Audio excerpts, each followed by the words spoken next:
याचिका दाखल केली की 8 विधानसभा मतदारसंघात फेरमतदान व्हावं म्हणून। मला वाटतं इलेक्शन कमिशननी यापूर्वी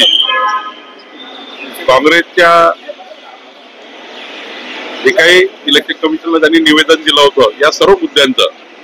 त्यावर इलेक्शन कमिशनने मला वाटतं त्यांना रिटर्न रिप्लाय दिलाच आहे, रिटर्न त्यांचं उत्तर दिलंच आहे आणि त्यांचा अधिकार आहे कोर्टात जाण्याचा,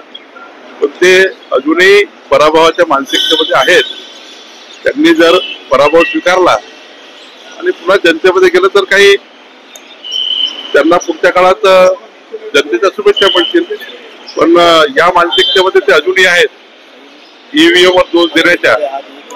परवा सुप्रियाताई सुळे त्यांच्या पक्षाचे जे घटक पक्ष आहे जे महाविकास आघाडीच्या राष्ट्रवादी काँग्रेसच्या शरद पवार साहेबांच्या गटाच्या नेते आहेत, त्यांनी सांगितलं का ईव्हीएम वर काही आम्ही दोष देणार नाही। त्यामुळं हे जे सुरू आहे पराभवाच्या मानसिकतेतनं काँग्रेस पार्टी बाहेर निघत नाही आणि त्यामुळं मला वाटतं त्यातून एक संभ्रम निर्माण ठेवायचा जनतेमध्ये, यातले मला वाटतं